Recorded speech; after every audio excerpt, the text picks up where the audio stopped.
हमें petrol diesel का उपयोग कम करना होगा। शहरों में जहां मेट्रो है वहां हम तय करें कि हम मेट्रो का ही उपयोग करेंगे। अगर कार में ही जाना जरूरी है तो फिर कार पूल करने का प्रयास करें और भी लोगों को साथ बिठा लें। अगर हमें कहीं सामान भेजना हो तो कोशिश करनी है कि वह ज्यादा से ज्यादा रेलवे गुड्स के जो ट्रेन होती है रेलवे की सर्विसेज से भेजें।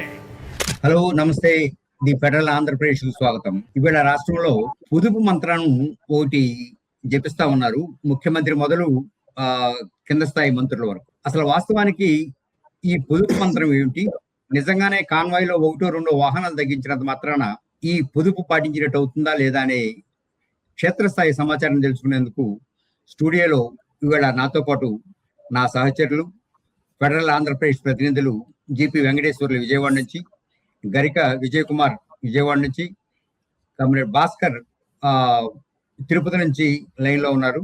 వీరి నుంచి అసలు వాస్తవ సమాచారం ఏంటో తెలుసుకోవడానికి ఇవాళ ప్రయత్నంతో నిజంగానే పొదుపు పాటిస్తున్నారో లేదో కూడా ఒకసారి జనానికి తెలియజేద్దాం. జిపి వెంకటేశ్వర్లు గారు, పొదుపు అనేది రాష్ట్ర ప్రభుత్వం ఇవాళ పాటిస్తున్న ఒక సూత్రం. నిజానికి ఇంతకు మునుపు కూడా ఇట్లాంటి పొదుపు చర్యలు పాటించినట్టుగా కొన్ని కమిషన్లు చెప్తా ఉన్నాయి. అవేమన్నా మీ దగ్గర సమాచారం ఉందా? ఉంది సార్. గతంలో కూడా అంటే ప్రభుత్వాలు అనేవి పొదుపు పాటించాలి, వ్యయ నిర్వహణ కరెక్ట్ గా చూసుకున్నప్పుడు మాత్రమే బాగుంటుంది అనేది ఏ ప్రభుత్వం అయినా చేస్తుంది. అందుకోసం కొన్ని కమిటీలు వేశారు, సూచనలు చేశారు. 1991లో రాజా చెల్లయ్య కమిటీని కూడా ప్రభుత్వం ఒక కమిటీ వేసింది ఈ వ్యయ నిర్వహణ కోసం. అట్లాగనే 2000 సంవత్సరంలో గీతా కృష్ణన్ కమిటీని కూడా నియమించింది ప్రభుత్వం. అదేవిధంగా మొరార్జీ దేశాయి హయాంలో 1996లో పరిపాలనా రిఫార్మ్స్ కోసం కూడా ఒక కమిటీని నియమించారు. ఈ వ్యయ నిర్వహణ కోసము 2014లో కూడా, అంటే అప్పుడు చంద్రబాబు నాయుడు గారే ఉన్నారు, 14లో కూడా వ్యయ నిర్వహణ కమిటీని వేసింది. అంటే ఈ కమిటీలన్నింటినీ కేంద్ర ప్రభుత్వం నియమిస్తుంది, వాళ్ళు కొన్ని సూచనలు సలహాలు ఇస్తారు. వాటి మేరకు తప్పనిసరిగా నడుచుకోవాలి. కానీ అది నడుచుకోకపోవడం వల్లనే ఈ సమస్యలు వస్తున్నాయి. రైట్. విజయ్, ఈ అంటే పొదుపు అనేది ఎవరికేమి రెండో సెకండ్ థాట్ లేదు, కానీ కార్పొరేట్ సంస్థలకి రూపాయికి ₹1 పొలాలు ఇస్తా మేము కాన్వాయ్ లో 2 వాహనాలు తగ్గించుకుంటున్నాము లేదా ఒక 2 లీటర్ల పెట్రోల్ తగ్గిస్తున్నాం అంటే జనానికి ఏం జరుగుతుందంటారు? అసలు మంత్రం, అసలు తంత్రం ఇక్కడే ఉంది సార్. పొదుపు చర్యలు తీసుకోవాలి, తీసుకుంటున్నాం అని చెప్తున్నప్పుడు కేవలం కాన్వాయ్ లో ఇప్పుడు సీఎం చంద్రబాబుకి 12 కాన్వాయ్ లో 12 వాహనాలు ఉన్నాయి సార్, 11 నుంచి 12. దాంట్లో చాలా వరకు తగ్గించి 4-5 వాహనాలు పెట్టుకున్నారు. అట్లాగే మంత్రి లోకేష్ గాని, ఉప ముఖ్యమంత్రి పవన్ కళ్యాణ్ గాని 50% కాన్వాయ్ వాహనాలు తగ్గించారు.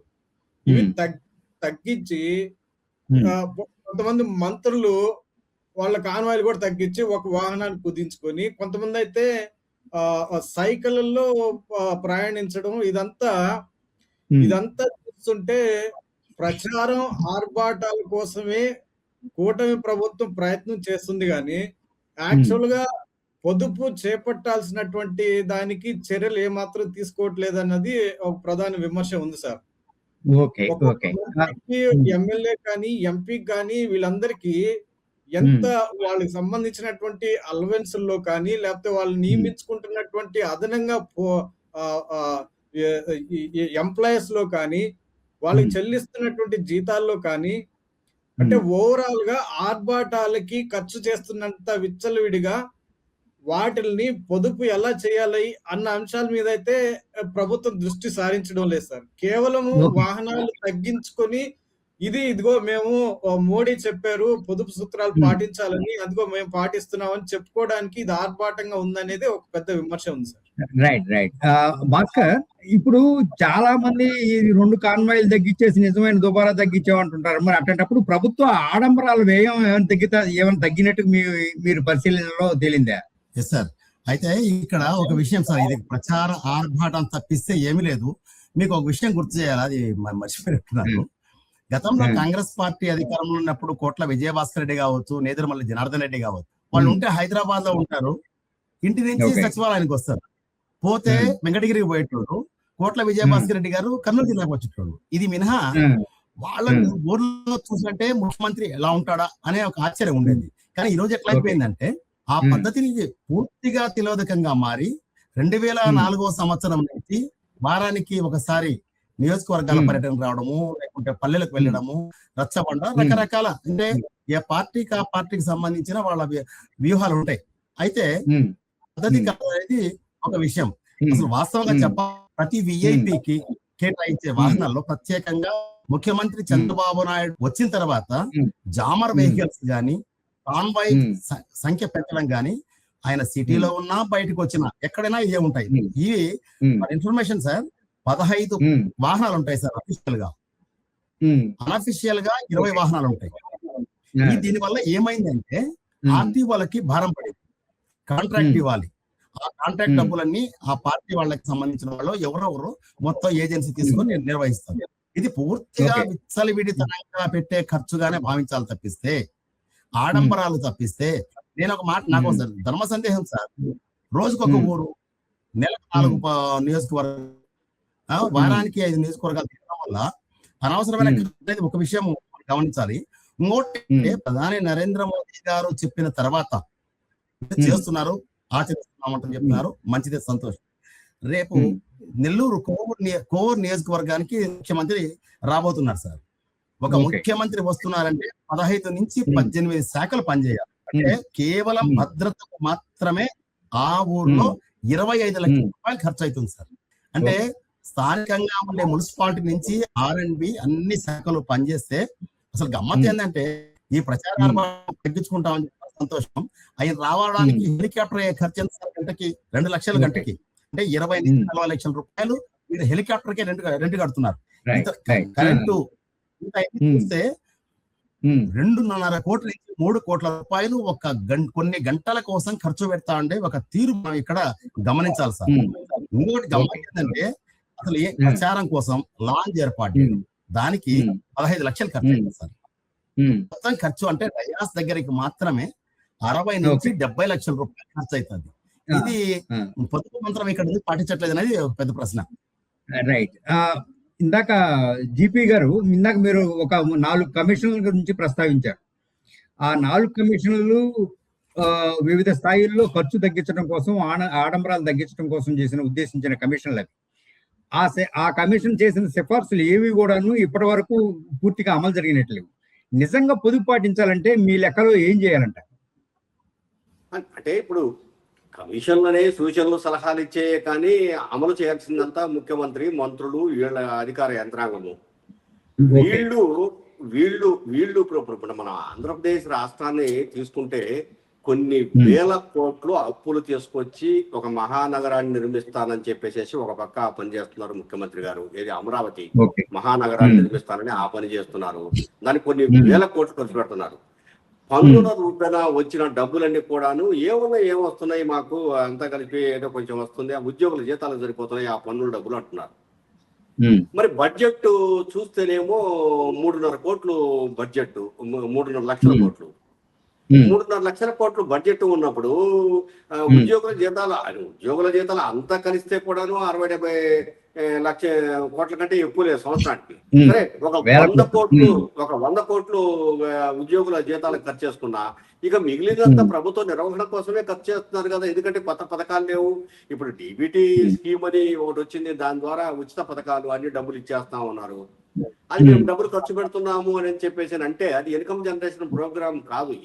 ఏ ప్రోగ్రామ్ అయినా ప్రభుత్వం ఆలోచించాల్సింది ఏంటంటే, 1 రూపాయి ఖర్చు పెట్టినప్పుడు ఇంకొక రూపాయిని సంపాదించే, అంటే ఎవడైతే తీసుకున్నాడో వాడు 2వ రూపాయి సంపాదించే విధంగా ఉండాలి స్కీమ్.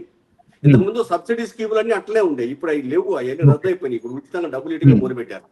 ఇదంతా కూడాను దుబారా ఖర్చే. ఇదంతా ఇప్పుడు పేదవాడు 5 రూపాయలు ఉపయోగించకూడదని నిరుపేదలకు ఇస్తామని చెప్పేసి అంటున్నారు. నిరుపేదలు ఏముంది, వైట్ కార్డు ఉన్నోళ్ళు, ఇంకొక కార్డు ఉన్నోళ్ళు, సగం మంది మధ్యతరగతి వాళ్ళు కూడా ఉన్నారు, వాళ్ళు తీసుకుంటున్నారు డబ్బులు. ఇక ఓట్లు వేసేటప్పుడు అయితే అసలు మాకు డబ్బులు ఎందుకు ఇరని అడుగుతున్నారు. అవినీతి విచ్చలవిడిగా పెరిగిపోయింది. అవినీతిని అరికట్టడంలో కూడా ఈ ప్రభుత్వానికి చేత కావడం లేదు. ఈ దుబారా ఖర్చులు అనేవి ప్రభుత్వ విధానంలోనే ఉన్నాయి తప్ప ప్రజలు ఎక్కడ కూడాను దుబారా దుర్వినియోగం ఏం చేయట్లేదు. ప్రభుత్వమే సక్రమంగా చేస్తే ఈ దుబారా ఉండదు. రైట్. విజయ్, ఇందాక ఒక అంశాన్ని ప్రస్తావించావు, ప్రభుత్వ రంగ సంస్థల గురించి. ప్రభుత్వ రంగ సంస్థల్ని పెంపొందించడం ద్వారా ప్రభుత్వంలో ఉన్న దుబారాన్ని అరికట్టడానికి అవకాశం ఉందని మీ ఉద్దేశమా? అంతే కదా సార్. ఇప్పుడు ప్రభుత్వ రంగ సంస్థల్లో ప్రభుత్వ నియంత్రణ అనేది చాలా ఈజీ అవుతుంది, సులువు అవుతుంది. దాని తగ్గ చర్యలు కూడా తీసుకోవచ్చు. ఎందుకంటే అవన్నీ ప్రభుత్వ ఆధీనంలో ఉంటాయి కాబట్టి. ఖచ్చితంగా ప్రభుత్వ రంగంలో ఉన్న వాటి మీద ప్రత్యేక దృష్టి సారించినట్లయితే దానికి అయ్యే ఖర్చు కానీ దుబారా కానీ ఇదంతా నియంత్రణ అనేది చాలా సులువుగా, చాలా తక్కువ కాలంలో కార్యాచరణ రూపొందించి అమలు చేసినట్లయితే తప్పకుండా మంచి ఫలితాలు అయితే వస్తాయి సార్ దీంట్లో. ఓకే, మీరు అనుకున్న లెక్కలో అవినీతి జరగడానికి ఎక్కడెక్కడ అవినీతి మూలాలు ఎక్కడ ఉన్నాయంటారు? ప్రభుత్వ పరిధిలో ఉన్నటువంటి భూములు కానీ, లేకపోతే రైతుల నుంచి తీసుకున్నటువంటి భూములు కానీ, ప్రైవేటు రంగానికి ఆ రంగంలో ఉన్నటువంటి బడా పారిశ్రామికవేత్తలకి పైసలు లెక్కన, అంటే కిలో లెక్కన అన్నట్టుగా 99 పైసలకి దాదాపు 100 సంవత్సరాలు, 99 సంవత్సరాలు, 60 ఏళ్ల పాటు లీజుకి ఇవ్వడం, దీని వెనకాల పెద్ద దుబారా ఉందనేది కూడా ఒక విమర్శ ఉంది సార్. దీంతో ఆ సంస్థలు ఏర్పాటు చేసేటువంటి కంపెనీలకి భారీ ఎత్తున రాయితీ కూడా ఇస్తున్నారు. ఇప్పుడు ఉదాహరణకి విశాఖపట్నం ఆదాని డేటా సెంటర్ తీసుకున్నట్లయితే దాదాపు 20 నుంచి 25 వేల రూపాయలు రాయితీలే ఇస్తున్నారు. 25,000 కోట్ల రూపాయలు. అవును సార్. అంటే ఇక్కడ ఉద్యోగాలు వస్తాయి, 1,00,000 చిల్లర ఉద్యోగాలు వస్తాయి, ఉపాధి కలుగుతుందని చెప్తున్నారు కానీ దాని వెనకాల ఇంత భారీగా ప్రభుత్వానికి సంబంధించినటువంటి ఆదాయం వచ్చే దాంట్లో 25,000 కోట్ల రూపాయలు కేవలం రాయితీలకే ఇస్తున్నారంటే దీని వెనకాల ఖచ్చితంగా దుబారా ఉంది, చేతులు మారుతున్నాయి అన్న విమర్శలు కూడా పెద్ద ఎత్తున ఉన్నాయి సార్. దీంతో పాటు ఇక్కడ ఇండోసోల్ కూడా భారీగానే వాళ్ళు భూములు రైతుల నుంచి ప్రభుత్వానికి సంబంధించిన భూములు కూడా వాళ్ళకి దోచిపెడుతున్నారు సార్. అది కూడా అతి తక్కువ లీజుకి ఇవ్వడము, భారీ ఎత్తున ముడుపులు అందుతున్నాయి, దుబారా కూడా పెద్ద ఎత్తున ఖర్చు చేస్తున్నారు అన్న విమర్శలు కూడా ఉన్నాయి సార్. రైట్. భాస్కర్, ఇప్పుడు అవినీతి అనేది ఓ చాలా పెద్ద పదం, బ్రహ్మ ప్రవర్ధం, ఎవరికి కనపడదు. అది సామాన్యుడి లెక్కలో అవినీతిని అరికట్టి వాడికి కావాల్సిన సంక్షేమ పథకాలు వాడికి అందటం కోసం ఈ ప్రభుత్వాలు ఏం చేస్తే బాగుంటాయి అంటారు దుబారాన్ని అరికట్టి? అంటే విజయ్ చెప్పిన దాంట్లో ఒక పాయింట్ నేను చెప్తున్నాను సార్. పరిశ్రమలు అనేవి అవసరమే కానీ వ్యవసాయ ఆధారిత పరిశ్రమలు లేకపోవడం వల్ల జరుగుతున్న నష్టం ఎంత ఉందంటే రైతులను బలవంతంగా భూములు గుంజుకునే పరిస్థితి ఏర్పడింది. మీకు ఒక 2 ఎగ్జాంపుల్ చెప్తాను సార్. వ్యవసాయ ఉత్పత్తుల ఆధారంగా పరిశ్రమలు ఏర్పడి ఎలా ఉంటుందని చెప్పడానికి రాయలసీమలో ప్రత్యేకంగా కడప జిల్లా రైల్వే కోడూరు వద్ద అగ్రికల్చర్ యూనివర్సిటీ అప్సా అనే ఒక పండ్ల ఉత్పత్తి పరిశ్రమను ఏర్పాటు చేసింది, జ్యూస్ పరిశ్రమ. దాన్ని ఈ రాజకీయ నాయకుల చేతుల్లోకి వెళ్ళిన తర్వాత దాన్ని స్కెల్టాన్ చేసేసి నిర్వీర్యం చేసి పడేశారు. దీనివల్ల ఏమైంది, ఈ ప్రాంతంలో ఉండే మామిడి రైతులు గాని లేకుంటే పండ్ల తోటలు సాగు చేసే రైతులకు తీవ్ర దెబ్బ తగిలింది. అయితే ఇదే సందర్భంలో గత 50 సంవత్సరాల నుంచి మనం చూస్తే ప్రభుత్వ రంగంలో, అది కర్ణాటకలో మైసూర్ శాండల్ సోప్ ఇప్పటికీ దిగ్విజయంగా పరిశ్రమ నడుస్తుందంటే అక్కడి కార్మికులకు గాని కార్మిక వర్గానికి గాని ప్రభుత్వానికి ఒక చిత్తశుద్ధి బాధ్యత ఉండడం వల్ల అవినీతి అనేది ఆచారం లేని స్థితిలో అది నడుస్తా ఉంది. రెండోది, ఈ సంక్షేమ పథకాలకు సంబంధించి అనవసరమైన అంటే ప్రజల డబ్బుతో ప్రజల ఓట్లను కొనుక్కోవడానికి చేసిన ప్రయత్నం తప్పిస్తే దీనివల్ల ఊరే ప్రయోజనం లేదు.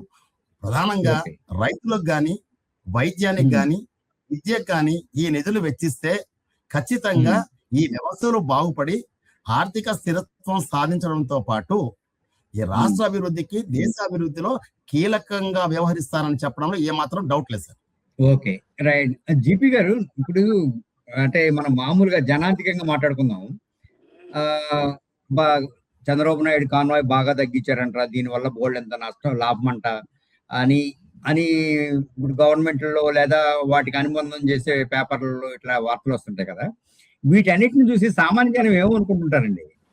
సామాన్యులు నవ్వుకుంటా కూడా ఉంటారు సార్. డ్రామా అని చెప్పేసి అనుకున్నారు. ఎందుకంటే ఆ! ఆ! ముఖ్యమంత్రి గారు సరే ఒక 4 కార్లు వేసుకొని బయలుదేరతారు కాన్వాయ్. కాన్వాయ్ అంటే మహా ఒక హ్మ్. అరగంట జర్నీలో మాత్రమే తిరుగుతుంది. హ్మ్. ఆల్రెడీ అక్కడికి ఎక్కడైతే కార్యక్రమం ఉంటుందో అక్కడ మళ్ళీ ఆల్రెడీ ఒక 10 వెహికల్స్ దానికి ఉంటాయి, రెడీగానే ఉంటాయండి. ఇప్పుడు మెడికల్ అండ్ హెల్త్ వెహికల్ ఈయన ఎన్నికడికి పోలేదు, కానీ అక్కడ ఉంటుంది, ప్రోగ్రామ్ ఆ! దగ్గర ఉంటుంది. ఈ హ్మ్. ప్రోగ్రామ్ దగ్గరికి కాన్వాయ్కి కావాల్సిన వెహికల్స్ అన్ని అక్కడ మొత్తం రెడీ అయిపోయే ఉంటాయి. మళ్ళీ వాళ్ళు ఇంటికి హ్మ్. పోవాలన్నా ఆఫీస్కి పోవాలన్నా కూడాను ఆ పెట్రోల్ ఖర్చే. హ్మ్. కాకపోతే హ్మ్. ఈయనేంటంటే కొంచెం ఈ అరగంట మాత్రమే ఆ పెట్రోల్ ఖర్చు తగ్గించుకోగలడు. ఏది మరి 4 సింగపూర్ వెహికల్స్ పర్యటన? పోయినప్పుడు. ఆ? మరి సింగపూర్ పర్యటనల కోసం, సింగపూర్ టూర్‌ల కోసం అదే నేను కోట్లాది చెప్తున్నాను, రూపాయలు ఖర్చు ఇప్పుడు పెడుతున్నారు. సింగపూర్ హ్మ్. పర్యటనల కోసము ఈ హ్మ్. ఉపాధ్యాయులను పంపించి చూసి రమ్మని చెప్పడము, మంత్రులను హ్మ్. పంపించడము. మంత్రులు అంతకు ముందు పోయి అధ్యయనం చేసి వచ్చారు, ఆ తర్వాత మళ్ళీ హ్మ్. శిక్షణ కూడా పోయారు. హ్మ్. ఆ తర్వాత ఇప్పుడు హ్మ్. సింగపూర్ వాళ్ళు ఆంధ్రప్రదేశ్ లో స్వదేశం హ్మ్. లాగానే ఉంటూ అమరావతి అంతా తిరుగుతూ ఊరూరు తిరుగుతూ వాళ్ళు హ్మ్. పెడుతున్న ఖర్చు విచ్చలవిడి. హ్మ్. హ్మ్. మరి అదంతా ప్రభుత్వం డబ్బే. ఇప్పుడు అక్కడ హ్మ్. ఏమంటున్నాడు, రూపాయి కూడా ప్రభుత్వం డబ్బులు అమరావతికి వాడకుండా అప్పులు తెచ్చి కడదామంటున్నాడు. కానీ ఓకే. ప్రభుత్వ హ్మ్. బడ్జెట్ లో నుంచే ఖర్చు పెడతామన్నారు. అంటే ఓకే. అప్పులు ఓకే. తెచ్చింది కూడా ప్రభుత్వ బడ్జెటే, వేరేదేం కాదు. హ్మ్. ప్రభుత్వ బడ్జెట్ హ్మ్. లో వేసిన తర్వాతనే తీసి ఖర్చు పెట్టేది. సార్ హ్మ్. ఏ వేసవి కోసం సరదాగా ఏదైనా పోయింటారులేండి దుబారా సార్. అనేది అట్లా సింగపూర్ హ్మ్. ఇదంతా జనంలో ఉంది. ఇదంతా ఇప్పుడు నేను చెప్పడం కాదు, ఇదంతా ఓకే. జనంలో ఏ బంకు దగ్గర పోయినా అందరూ చర్చించుకునేది ఇదే చర్చించుకుంటున్నారు. మీరు అన్నట్టు ఇప్పుడు రామనాయుడు గారు, కొల్లు రవీంద్ర గారు కాసేపు సైకిల్ తొక్కటం కాదు, ఏ హ్మ్. ప్రోగ్రాముకు పోయినా, ఒక నియోజకవర్గంలో హ్మ్. ఏ ప్రోగ్రాము పోయినా ఊరంతా తిరిగి సైకిల్ తొక్కమని చెప్పండి. దానివల్ల ఓకే. అతని వెహికల్ తిరుగుతుంటే కొంచెం తగ్గుద్ది. ఆ! కానీ ఒక ఓకే. పూట కొద్దిసేపు హ్మ్. సైకిల్ తొక్కేసేసి మేము పొదుపు హ్మ్. సూత్రాలు పాటించమని అందరికి చెప్పాము, అయిపోయింది, మా పని అయిపోయింది, ఇక హ్మ్. పాటించాల్సింది ప్రభుత్వమే అంటే పిల్లల్ని కనమని చెప్పాము. పిల్లల్ని కనాల్సింది ప్రజలే తప్ప మేము కాదు, మా సంబంధం లేదు, మేము ఒక్కరొక్కరం అయిపోయింది, మా పని అయిపోయింది అని రైట్. చేతులు దులుపుకోవటం మంచిది కాదు అనే చర్చ అదంతా జనంలో విపరీతంగా ఉంది. ఓకే. విజయ్, కాంట్రాక్టుల్లో జరుగుతున్న అవినీతి లెక్కకు మిక్కిలుంటుంది. 10%, 20%, 30% ఇట్లా ఏసుకోవాల్సిన దానికన్నా అదనంగా ఏసుకొని కాంట్రాక్టులు సంపాదిస్తా ఉన్నారు. అక్కడ అవినీతిని అరికట్టకుండా ఇక్కడ మేము ఒక 2.5 లీటర్ల పెట్రోల్ ఖర్చు చేయడం మానేసాము. లేదా ఇది చేసాం అనుకోవడంలో సామాన్య జనం ఏమనుకుంటా ఉంటారు ఇట్లాంటివి చూసినప్పుడు? లేదా మీరు మీరు ఎవరితో అన్నా మాట్లాడినప్పుడు? సార్ చాలా మంచి ప్రశ్న వేశారు సార్. దీని మీద సామాన్య జనం, ప్రభుత్వం, ప్రభుత్వ పెద్దలు ప్రాజెక్టుల మీద చేస్తున్నటువంటి దుబారాని పెద్ద అంటే వాళ్ళు ఒక ఫన్నీగా కూడా కామెంట్ చేసుకుంటున్నారు సార్. ఎట్లా అంటే హ్మ్. కావాలనే గతంలో ఇప్పుడు పోలవరం ప్రాజెక్ట్ తీసుకున్నట్లయితే దాని స్టార్టింగ్‌లో ఎస్టిమేషన్‌కి ఇప్పుడున్నటువంటి ఖర్చులకు సంబంధించినటువంటి ఎస్టిమేషన్‌కి వేల హ్మ్. కోట్ల రూపాయలు తేడా ఉంది. హ్మ్. ఇంత వేల కోట్ల రూపాయలు దుబారా అన్నది ప్రజలైతే హ్మ్. స్పష్టంగానే గమనిస్తున్నారు. ఇది ఎవరి హ్మ్. తప్పిదము అన్నది కూడా హ్మ్. ప్రజలు ఖచ్చితంగా చర్చించుకుంటున్నారు. హ్మ్. ఇంకొకటి, ఇంత భారీ ఎత్తున వేల కోట్ల రూపాయలు పెట్టి హ్మ్. 2 సార్లు ఇప్పుడు ఆ డయాఫ్రమ్ వాల్ ఇంతకుముందు గతంలో 400 చిల్లర కోట్లు పెట్టి డయాఫ్రమ్ వాల్ కట్టారు. హ్మ్. ఇప్పుడది వర్షాలకి కొట్టుకోబోయింది. హ్మ్. దాదాపు 4, 5 ప్రాంతాల్లో అది కొట్టుకొని పోయింది. అది పనిచేయదనేసి హ్మ్. అంతర్జాతీయ నిపుణులొచ్చి చాలా సార్లు అక్కడ టూర్ చేసి డిసైడ్ చేశారు. ఇప్పుడు హ్మ్. మళ్ళా దాన్ని 1000,00,00,000కు వెచ్చించి 1000,00,00,000తో హ్మ్. దాన్ని కడుతున్నారు. ఇప్పుడు హ్మ్. ఇదంతా ఎవరు దుబారా చేసినట్టు? ఎవరు ఖర్చు పెట్టి ఎవరికి మేలు జరిగినట్లు దీనివల్ల? ఓకే. అక్కడ ఓకే. 500,00,00,000 ఇక్కడ 1,000,00,00,000 ఇదంతా హ్మ్. దుబారా గదా! హ్మ్. ఓకే. ఇదే భారీ అమౌంట్‌ని ఇదే దాదాపు 1,500 కోట్ల ప్రజల హ్మ్. కోసమో, విద్య కోసమో, వైద్యం కోసమో ఖర్చు హ్మ్. పెట్టుంటే అవి శాశ్వతంగా అవి ఉపయోగపడేవి గదా! అన్న చర్చ కూడా స్థానికుల్లో వినిపిస్తుంది సార్. ఓకే. భాస్కర్, నేను అంటే చాలా సింపుల్ ప్రశ్న. ఇప్పుడు పర్యావరణ పరిరక్షణ పేరిట వేల కోట్లు ఖర్చు పెడతా ఉన్నారు, లేదా వందల కోట్ల రూపాయల మేము అవి తీసుకొచ్చాం ఇవి తీసుకొచ్చాం అని చెప్తా ఉన్నారు. కానీ మున్సిపాలిటీలో చీపుర్లు ఓడవడానికి ఉపయోగించే చీపురు 100 రూపాయలు 200 రూపాయలు అవుతూ ఉంటుంది. ఈ 200 రూపాయలు 100 రూపాయల దగ్గరేమో అవినీతి కనపడతా ఉంటది, అక్కడేమో 100 కోట్ల రూపాయల దగ్గర కనపడే, 1000 కోట్ల రూపాయల దగ్గర కనపడే, ఎక్కడేమో ఆ అవినీతి కనపడదు. ఎట్లా ఈ కాంట్రాస్ట్ ని ఎట్లా అర్థం చేసుకోవాలి? లేదా సామాన్య జనం మీరు తిరుగుతున్నప్పుడు ఏమనుకుంటారు జనం? సార్, ప్రభుత్వాలు చేసేది అయితే ప్రజా ఆరబాటం అనేది చాలా క్లియర్ అండ్ కేటగిరికల్, దాని డౌట్ లేదు. నా సబ్మిషన్ ఏంటంటే నిజంగా వీళ్ళకి ఈ అవినీతి అరికట్టాలని కానీ, లేకుంటే ప్రజలకు మంచి సేవలు అందించాలనే ఒక దృఢమైన అభిప్రాయం కట్టుబాటు ఉంటే ఈ పరిశీలన కోసం సింగపూర్, మలేషియానో, థాయిలాండ్ పోవాల్సిన అవసరం లేదు సార్. ఆ కమిటీని కానీ ఆ అధికారులను కానీ వారం రోజుల పాటు ఉచితంగా వాళ్ళకి సదుపాయం కల్పిస్తారు టిటిడి. తిరుమలకు వచ్చి గడిపితే ఎంత చక్కగా పారిశుద్ధ్యం నిర్వహిస్తా ఉండరు, ఎంత చక్కటి రోడ్లు వేస్తున్నారు, ఎంత క్వాలిటీ ఉంది. అయితే ఇక్కడ కూడా అవినీతి ఉంది సార్, లేదని చెప్పట్లేదు. కాంట్రాక్ట్ వర్క్లు ఇచ్చే దాంట్లో 10 to 15% ఉంది, కానీ వాళ్ళు క్వాలిటీకి ప్రాధాన్యత ఇస్తారు. మనకి సింపుల్ ఎగ్జాంపుల్ ఏంటంటే పొరగింటి పుల్లగూర చాలా రుచి అన్నట్టు, అది రకరకాలు విదేశాలు తిరుగుతారు. వాళ్ళు ఏం లేదు, సింపుల్ గా వచ్చి అక్కడ పారిశుద్ధ్య కార్మికులతో ఇంటరాక్ట్ అయితే చాలు. తిరుమలలో, తిరుపతిలో జరిగే వర్కులు చూస్తే చాలు. ఎంతకంటే వాళ్ళకు సజీవ సాక్ష్యం అక్కడ లేదు సార్. Okay, okay, right. ఇది ఈవేళ మనం చర్చించిన కరెంట్ ఈవెంట్. అంటే నిజమైన పొదుపు అంటే సామాన్యుడి కంటికి కనిపించేలా సైకిల్ పైన తిరగడమే కాదు, అసలు తెర వెనుక జరుగుతున్న కార్పొరేట్ అవినీతిని కూడా అరికట్టాల్సిన ఆవశ్యకత చాలా ఎంతైనా ఉంది. అలానే దుబారాన్ని అరికట్టడం అంటే జనానికి అవసరమైన వాటిని కట్ చేసి అనవసరమైన వాటిని పైకి పెట్టమని కాదు. కనుక ప్రభుత్వాలు ఇప్పటికైనా వాళ్ళు వేసిన సర్కారు కమిషన్ల ప్రకారంగా, వాళ్ళు చేసిన సిఫార్సుల ప్రకారంగా ప్రజలకు ఉపయోగపడే నిజమైన ఖర్చుని జనం ముందు పెట్టి అనవసరమైన దుబారాని, ఆడంబర ఖర్చులను తగ్గించడం వల్ల నిజమైన పొదుపును పాటించగలిగిన వాళ్ళు అవుతారు. ఈ చర్చలో పాల్గొన్న మీకు ధన్యవాదాలు. మరోమైన ముఖ్యమైన అంశంతో మళ్ళా రేపు కలుద్దాం. ధన్యవాదాలు.